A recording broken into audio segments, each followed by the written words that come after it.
ಇವತ್ತು ಈಗಾಗಲೇ ಹೇಳಿದ್ರಲ್ಲ, ಬಟಂಗೆ ತೋ ಕಟೆಂಗೆ. ನಾವು ಯಾರ ವಿರುದ್ಧ ಅಲ್ಲ, ನಮ್ಮ ಸಂಸ್ಕೃತಿ ಹೆಮ್ಮೆಯಿಂದ ಇರುತ್ತೆ ಅಂತ ಹೇಳ್ಕೊಳ್ಬೇಕು. ನಾವು ಯಾರಿಗೂ ಅನ್ಯಾಯ ಮಾಡಂಗಿಲ್ಲ, ಯಾರಿಗೂ ದ್ರೋಹ ಬಗೆಯಂಗಿಲ್ಲ, ಯಾರ ಮೇಲೂ ಬಾಂಬ್ ಹಾಕಂಗಿಲ್ಲ. ಆ ರೀತಿ ಸಂಸ್ಕೃತಿ ಪಡೆದಿರ್ತಕ್ಕಂಥ, ಅಲ್ಲಿ ಹುಟ್ಟಿರ್ತಕ್ಕಂಥ ನಾವು ಹೆಮ್ಮೆ ಪಡುವಂತ ಸಂಗತಿ ಇದು. ಆದರೆ ನಮ್ಮ ಸಂಭಾವಿತ ತನವನ್ನ ದುರ್ಲಭ ಪಡ್ಕೊಂಡು ಕೆಲವೊಂದು ದೇಶ ವಿರೋಧಿ ಶಕ್ತಿಗಳು, ದೇಶ ವಿರೋಧಿ ಮನಸ್ಥಿತಿ ಇರ್ತಕ್ಕಂಥ ಮುಖಂಡರು, ಅವ್ರನ್ನ ನೋಡಿದ್ರೆ ಅವ್ರು ಯಾಕರೆ ಹುಟ್ಟಾರಪ್ಪ ನಮ್ಮ ದೇಶದಾಗ ನನಗೆ ಅನಿಸ್ತಾ ಇದೆ. ಅವ್ರು ಹುಟ್ಟಬಾರ್ದಾಗಿತ್ತು ಅಲ್ಲಿ ಹುಟ್ಟ್ಯಾರ. ಆದ್ರೂ ಒಂದು ಸಮಾಧಾನ ಈ ದೇಶದಾಗಿದ್ದು ಬೆನ್ನಾಗಿ ಚೂರಿ ಹಾಕುವಂತ ಜನ ಈಗ ಅಷ್ಟೇ ಅಲ್ಲ, ರಾಮಾಯಣ ಮಹಾಭಾರತ ಇದ್ರತ್ತ ಅನ್ನುವಂಥದ್ದನ್ನು ಗೊತ್ತದ ನಮಗೆಲ್ಲ. ಕಿತ್ತೂರು ಚೆನ್ನಮ್ಮ, ಸಂಗೊಳ್ಳ ರಾಯಣ್ಣ ಅವ್ರನ್ನ ಹಿಡಿದು ಕೊಟ್ಟು ಅವ್ರ ಕೊಲೆಗೆ ಕಾರಣಿಯಾದವ್ರು ಯಾರು? ಇಲ್ಲಿ ಇದ ಭೂಮಿ ಅನ್ನತ್ತಿದ್ದು. ನಾವು ಯಾರು ದ್ರೋಹಿಗಳಲ್ಲ. ನಮ್ಮ ಪ್ರಧಾನಿಗಳು ಹೇಳಿದ್ದಾರೆ, ಸಬ್ಕಾ ಸಾಥ್ ಸಬ್ಕಾ ವಿಕಾಸ.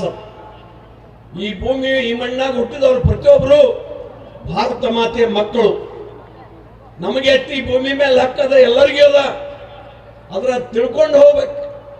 ಅದರ ಕೆಲವೊಂದು ಅಧಿಕಾರ ದುರಾಶೆಗಾಗಿ ನಮ್ಮನ್ನು ಛಿದ್ರ ಮಾಡಿ ಆಳ್ತಾರಲ್ಲ, ನಮ್ಮನ್ನು ಒಡೆದ ಆಳ್ತಾರಲ್ಲ, ಅದ್ರ ಬಗ್ಗೆ ನೋವು ನಮಗಿದೆ. ಇನ್ನೊಬ್ಬರು ತಿಳ್ಕೋಬೇಕು, ಇನ್ನೊಂದು ಧರ್ಮದವರು ತಿಳ್ಕೋಬೇಕು. ಒಂದು ತಂದೆಗೆ ಇಬ್ರು ಮಕ್ಕಳಿದ್ರ ಒಬ್ಬರನ್ನ 5 ಸ್ಟಾರ್ ಹೋಟೆಲ್ದಾಗಿದ್ದು ಸಾಲಿ ಕಲ್ಸೋದು ಇಂಗ್ಲೆಂಡ್ ಅಮೆರಿಕದಾಗ, ಇನ್ನೊಬ್ಬನ ಇಲ್ಲಿ ಗಾರಾರ ಟಿಕ್ವಾಡ್ ಹೊಲದಾಗ ದುಡಿಲಾಕ ಹಚ್ಚಿರ ಅವ್ರಲ್ಲಿ ಭೇದ ಭಾವ ಬರ್ತದಿಲ್ಲ, ಸಹಜಕ್ಕೆ ಬರ್ತದ. ಆದ್ರೆ ಈ ಸರ್ಕಾರ ಅಧಿಕಾರ ಏನು ಶಾಶ್ವತ, ಸೂರ್ಯ ಚಂದ್ರ ಇರುವಾಗಂತ ಅಧಿಕಾರ ಇರ್ತದೆ ತಿಳ್ಕೊಂಡಾರ ಇವು. ಇಲ್ಲ, ನಿಮ್ಗೆ ಅಧಿಕಾರ ಇಲ್ಲ, ನಿಮ್ಮ ಆಯುಷ್ಯ 100 ವರ್ಷ ಒಳಗದ. ಈಗ ಅದ್ರಾಗ ಈ ರಾಸಾಯನಿಕದಿಂದ 60-70 ವರ್ಷಕ್ಕೆ ಬಂದದ ಆಯುಷ್ಯ. ಎಷ್ಟು ದುರಾಶೆ ರೀ. ದೇಶ ಉಳಿದ್ರೆ ನಮ್ಮ ಧರ್ಮ ಉಳಿತದ, ದೇಶ ಉಳಿದ್ರೆ ನಿಮ್ಮ ಅಧಿಕಾರ ಉಳಿತದ. ಅದನ್ನ ಅರ್ಥ ಮಾಡ್ಕೊಳ್ಬೇಕು. ಅರ್ಥ ಮಾಡ್ಕೊಳ್ಳೋ ಹೇಳುವ ಸಲುವಾಗಿ ನಾವು ಸಂಘಟನೆ ಮಾಡುವಂತ ಕೆಲಸ ನಾವು ಮಾಡ್ತೀವಿ. ನಾವು ನೋಡ್ಬೋದು, ನಮ್ಮಲ್ಲಿ ಬನಟ್ಟಿ ಒಳಗೆ ಈಗ ಮೆರವಣಿಗೆ ಬರುವಾಗ ಇಲ್ಲಿ ಅಲ್ಪಸಂಖ್ಯಾತರ ಹೂವಿನ ಮಳೆಗಾರರು. ಇದು ಇಲ್ರಿ, ಈ ಸಂಸ್ಕೃತಿ ಬೆಳೆಯಿಲ್ಲ ನಮ್ಮ ದೇಶದಾಗ. ಇದನ್ನು ನಾವು ಬಯಸ್ತೀವಿ. ಆದ್ರೆ ಇಲ್ಲೇ ನಮ್ಮ ಜಿಲ್ಲೆ ಬಾಗಲಕೋಟೆ ಒಳಗ ಹಿಂದೂ ಹೃದಯ ಸಾಮ್ರಾಟ ಶಿವಾಜಿ ಮಹಾರಾಜ್ ಅವರ ಮೆರವಣಿಗೆ ಮೇಲೆ ಚಪ್ಪಲಿ ಕಲ್ಲೆಸೋದು. ಅವರು ದೇಶದ್ರೋಹಗಳು ಕರ್ತೀವಿ, ನಾವು ನಿರ್ಭೀಡೆಯಿಂದ ಕರ್ತೀವಿ. ನಿಮಗ ಶಿವಾಜಿ ಒಪ್ಪೇ ಇದ್ರ ನಮ್ಮ ದೇಶ ಹೆಂಗಿರ್ತೀರಿ ನೀವು? ಪಾಕಿಸ್ತಾನಕ್ಕೆ ಜಿಂದಾಬಾದ್ ಅನ್ನ ಅವ್ರನ್ನ ಸಮರ್ಥನೆ ಮಾಡ್ಕೊಳ್ಳುವಂತ ಕೆಲಸ ಮಾಡ್ತಾ ಇದೆ. ಆದ್ರೆ ಏನು, ನಮ್ಮ ಸನಾತನ ಧರ್ಮದ ಜಿಂದಾಬಾದ್.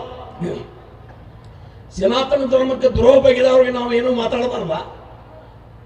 ನನ್ನ ಪ್ರಕಾರ ಕನೇರಿ ಅಪ್ಪಗಳಿಗೆ ಹಕ್ಕದ. ನಮ್ಮ ಕ್ಯಾನಿ ಸಮುದಾಯವನ್ನು ಎಲ್ಲಿ ತಪ್ಪಲಾರ್ದಂಗೆ ನೋಡ್ಕೊಳ್ಳುವಂತ ಹಕ್ಕದ.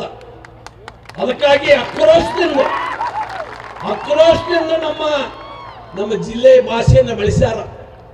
ನಮ್ಮ ಮಕ್ಕಳು ತಪ್ಪು ಮಾಡಿದಾಗ ಗ್ಯಾಡಿಗೆ ಹೊಡೆದು ಹೇಳ್ತೀವಲ್ಲ, ನಾವು ಹೇಳ್ತೀವಲ್ಲೋ ಹಂಗೆ ಹೇಳ್ಯಾರ. ಅದರ ವಿಶಾಲತೆಯನ್ನು ಅರ್ಥ ಮಾಡಿಕೊಂಡು ಸರ್ಕಾರದ ಕಿವಿ ಕಚ್ಚಿ ದಿಗ್ಬಂಧನೆ ಮಾಡುವಂಥದ್ದನ್ನು ಮಾಡುವುದು ನಿಮ್ಮ ಮೂರ್ಖತನ ಅನ್ನುವಂಥದ್ದನ್ನು ಹೇಳ್ತಾನೆ ನಾವು. ಭವಿಷ್ಯದಲ್ಲಿ ನೀವು ಬರ್ತೀರಿ ಇದೇ ಜಾಗ. ನಿಮ್ಮ ಬಗ್ಗೆ ನಮ್ಗೆ ದ್ರೋಹ ಇಲ್ಲ. ಕ್ಯಾಮಿ ಬಗ್ಗೆ, ಪೂಜ್ಯರ ಬಗ್ಗೆ, ಮಠಗಳ ಬಗ್ಗೆ ನಮಗೆ ಅಪಾರ ಗೌರವ ಇದೆ, ಅಪಾರ ಭಕ್ತಿ ಇದೆ. ಆದರೆ ನೀವು ನಿಮ್ಮದೇನು ಕರ್ತವ್ಯ ಇದೆ, ನಿಮ್ಮ ಧರ್ಮ ಏನದ, ಈ ದೇಶ ಹೆಂಗ್ ಉಳಿತದ, ದೇಶಕ್ಕಾಗಿ ನಮ್ಮ ತ್ಯಾಗ ಏನು ಅನ್ನುವಂಥದ್ದನ್ನು ಅರ್ಥ ಮಾಡ್ಕೊಂಡು ಹೆಜ್ಜೆ ಇಟ್ಟರೆ ಸಮಾಜಕ್ಕೆ ಒಳ್ಳೆಯ ಸಂದೇಶ ಹೋಗ್ತದೆ ಅನ್ನುವಂಥ ಮಾತನ್ನು ಈ ಸಂದರ್ಭದಲ್ಲಿ ನಾನು ಹೇಳ ಬಯಸ್ತೇನೆ. ಇನ್ನೊಂದು, ಧರ್ಮೀಯರು ಅವ್ರು ಯಾರು ಮನೆ ಹಾಕ್ಕೊಂಡ್ರಂಗಿಲ್ಲ, ಮುಂಚೂಣಿಯಲ್ಲಿ ಬಂದು ಅವ್ರ ಧರ್ಮವನ್ನು ಉಳಿಸ್ತಾರೆ, ತಪ್ಪಲ್ಲ. ಅದ್ರ ನಮ್ಮವ್ರಿಗೆ ಏನಾಗ್ಯದ್ರಿ, ನೀವು ಮುಂಚೂಣಿಯಲ್ಲಿರ್ಬೇಕು. ಎಷ್ಟೋ ಜನ ನಮ್ಮ ಹಿಂದೂ ಧರ್ಮ ಸಲುವಾಗಿ, ದೇಶ ಸಲುವಾಗಿ ಹೋರಾಟ ಮಾಡೋರಂತ ಜೈಲಿಗೆ ಬೀಳ್ತಾರ, ಪ್ರಾಣ ಕೊಡ್ತಾರ, ಬಡಗಿಲೆ ತಲೆ ಹೊಡ್ಕೋತಾರ. ಇಷ್ಟೆಲ್ಲ ಆದರೂ ನಮ್ಮವ್ರಿಗೆ ಅರ್ಥ ಆಗೋದಿಲ್ಲ ಅನ್ನುವಂಥದ್ದನ್ನ ಏನ್ ಮಾಡಬೇಕು? ಅದಕ್ಕಾಗಿ ನಾವೆಲ್ಲ ನಾವು ಇನ್ನಾದ್ರೂ ಎಚ್ಚರಗೊಳ್ಳೋಣ.